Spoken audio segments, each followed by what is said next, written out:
Baik, pada kesempatan ini saya akan mencoba memperlihatkan teknik untuk melakukan port scanning. Kalau bahasa kerennya pengintaian. Wah, belum pernah ada yang pakai istilah itu sih. Eh, Port scanner. Eh, Pada dasarnya port scanner kira-kira seperti ini kalau yang bentuknya GUI ya, tapi kita nggak akan pakai yang GUI ini.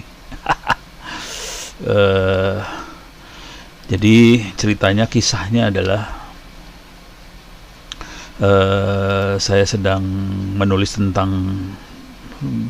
menerjemahkan sama nyoba-nyoba tentang Metasploitable.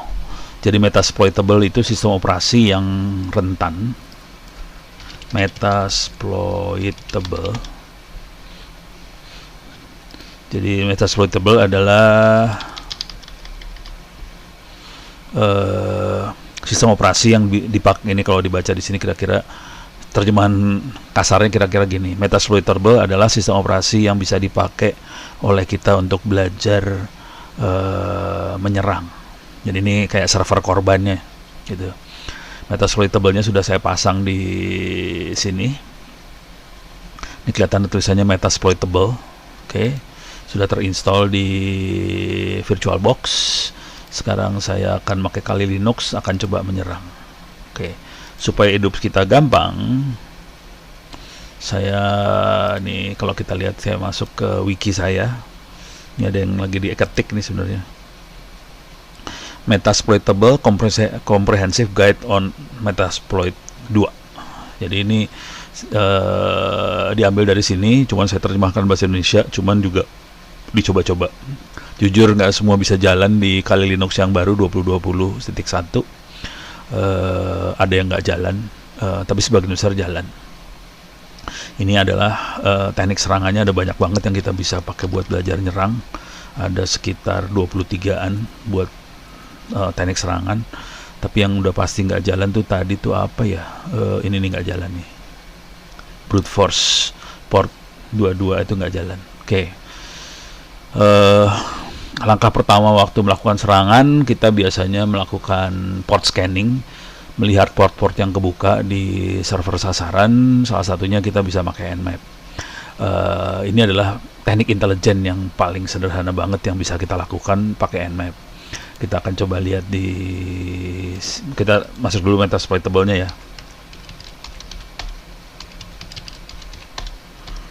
If config, kita lihat IP-nya adalah 106.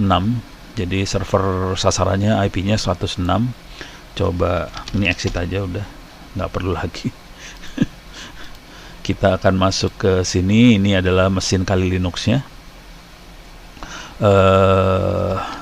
Di sini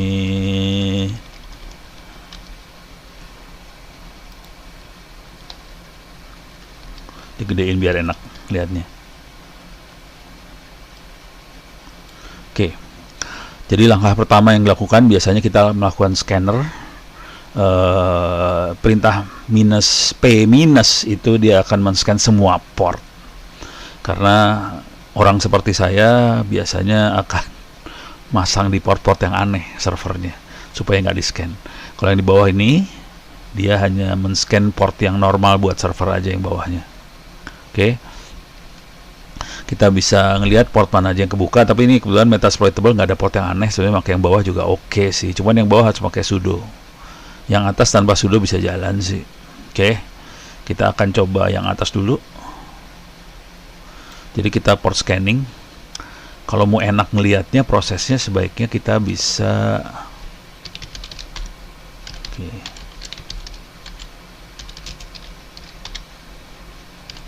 saya keluar dulu. Oke, saya masuk terminal biasa. Tadi yang Anda lihat adalah Metasploitable. Lagi saya oprek-oprek. Supaya hidupnya kita enak, kita ada baiknya jalanin Wireshark. Biar kita bisa menyadap apa yang terjadi di jaringan. Jadi any akan di capture, start, dia akan mencatat semua paket yang lewat di interface-nya dia. Ini kelihatan cuma ada ARP aja, mau nanya aja. Ini nanya siapa yang punya IP sekian gitu. Oke, Wiselock sudah jalan. Sekarang kita akan paste clipboard. Kagak mau. Oke, kita akan coba lihat di sini. Nggak mau dipaste nih. Coba klik kanan copy. Coba ulang ya. Select, klik kanan copy, masuk ke terminal, paste. Oke. Kelihatan langsung Nmap berhasil membuka banyak port di sini. 53, 139, 25, 80 segala macam. Sekarang dia akan men-scan dari bawah sampai atas portnya. Karena ya akan lama, saya akan pause dulu. Nanti kalau udah keluar hasil, baru saya jalankan lagi videonya. Baik, selesai sudah proses scanningnya. Kita bisa lihat di sini dari atas ini.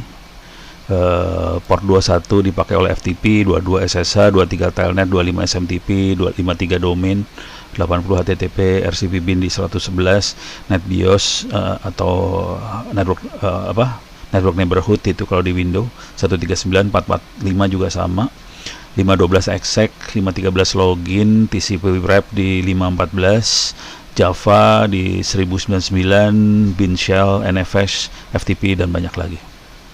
Oke, banyak sekali port yang kebuka. Ini adalah contoh server yang tidak baik sebenarnya, karena port yang kebuka banyak banget. Tapi nggak apa-apa lah, emang ini buat latihan, buat diserang. Oke, jadi kita bisa lihat yang terbuka segini banyak, sampai 58322 Java RMI kebuka juga. Coba kita lihat yang ini, port yang kebuka lebih sedikit kalau yang di sini. Paling nggak server-server utamanya akan kelihatan semua. Oke, kalau ini cepat langsung keluar di sini. Nah ini yang 5 sekian nggak kelihatan di sini. 8180 nggak ketahuan apa. Jadi yang atas lebih presisi hasil lihatnya. Demikian. Jadi kira-kira seperti ini teknik untuk men-scan mesin. Masih banyak perintah-perintahnya. Sarannya sih belajar pakai Nmap. Nmap sudah tersedia di Kali Linux. Caranya Nmap minha. Nih langsung keluar helpnya, perintahnya apa aja. Banyak loh perintah Nmap tuh, gila banget. Waduh, ini salah. Ini hasilnya nih di Nmap. Nih sampai sini nih.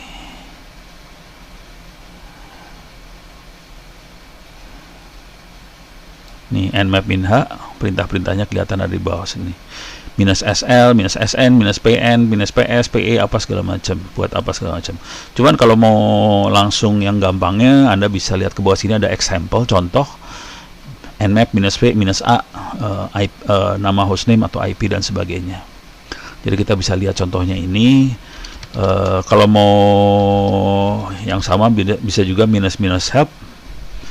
Kalau mau berbentuk buku, man Nmap. Ini bentuknya jadi kayak buku. Ini enak dibaca. Cuman masalahnya dia bahasa Inggris, jadi mungkin kepaksa kita kopas ke Google Translate buat ngebacanya. Ini akan sangat berguna sekali buat melihat apa yang terjadi. Kita sambil nyadap. Ini dia, saya stop dulu, capture-nya saya stop. Oke, apa yang dilakukan tadi? Nah ini Nmap-nya kayak gini nih. Yang dia lakukan adalah port scanning. Coba kita lihat ya di sini. Ini 106 adalah server sasaran yang kita evaluasi. 231 adalah server kita. Ini perhatiin warnanya merah, berarti ini serangan nih sebenarnya. Nggak beres merah tuh. Kalau yang bagus tuh hijau. Ya karena kita lagi scanning ya, keluarnya merah. Oke, sekarang kita lihat isinya buat melihat yang namanya port ada di mana. Oke, ini yang kita lihat ada ini ada 5 layer. Ini physical layer ada di bawah. Ini data link layer, ini network layer, ini network layer, ini transport layer, ini aplikasi di bawah atasnya. Kalau ada aplikasinya. hampir nggak ada sih. Kita bisa lihat, ini nggak bisa diklik ya, oh bisa diklik. Oke, sekarang kita bisa buka. Ini kelihatan source port sekian, destination port sekian. Jadi port adanya di transport layer, transmission control protocol itu adanya di transport layer. Kita bisa lihat portnya dari berapa ke berapa. Ini dicek satu-satu. Kelihatan di sini dapatnya reset acknowledge, berarti servernya nggak ada di situ. Kalau dapat acknowledge atau sync acknowledge berarti ada servernya. Ini dia ngirim sync. Kalau dapatnya balasannya reset berarti tidak ada server. Jadi teknik ngeceknya kira-kira adalah dia ngirim paket sync, dapat balasan sync ACK apa kayak gitu. Kalau balasannya reset acknowledge, dia tahu bahwa di server tidak ada port itu. Jadi kira-kira begitu teknik untuk ngetesnya. Ini sangat diperlukan sekali untuk awal dari proses serangan atau hacking, untuk mencek di server itu jalan aplikasi apa aja. Cuma jangan khawatir, kalau sampai Anda ketahuan melakukan ini, urusannya 6 tahun penjara nih urusannya. Hati-hati. Jadi saya tadi melakukannya ke server lokal, jadi untuk proses belajar aja. Kalau memang Anda dapat izin buat melakukan port scanning nggak apa-apa. Kalau tidak dapat izin baru masalah. Tapi jangan khawatir, banyak suka ngerjain kayak gitu juga sih. Oke. Jadi sekali lagi dikasih lihat di sini, saya kasih lihat hasil akhirnya. Ini hasil akhirnya dari atas ini. Nah ini. Jadi kita bisa lihat port, service apa yang jalan, versi berapa yang dijalankan. Ini penting versi-versi ini supaya kita bisa tahu kita berhadapan dengan apa. Kalau udah ngeliat gini, OpenSSH, Apache, Samba, GNU, Metasploit, root shell, ini udah kemungkinan besar banget ini Linux. Ini apalagi nih Apache HTTPD 228 Ubuntu, udah Linux banget dah. Jadi kita tahu sebenarnya sistem operasi yang dipakai Linux ini, gitu. Kalau Windows nggak akan ada kayak ginian sih, beda banget Windows sih, gitu. Kalau mau iseng sih bisa aja, ntar ada mesin Windows kita scan. Kebetulan di sini nggak ada mesin Windows, pusing saya. Oke. Demikian, mudah-mudahan bisa memberikan gambaran bagaimana proses pelakuan intelijen di jaringan untuk melihat server sasaran yang akan kita serang.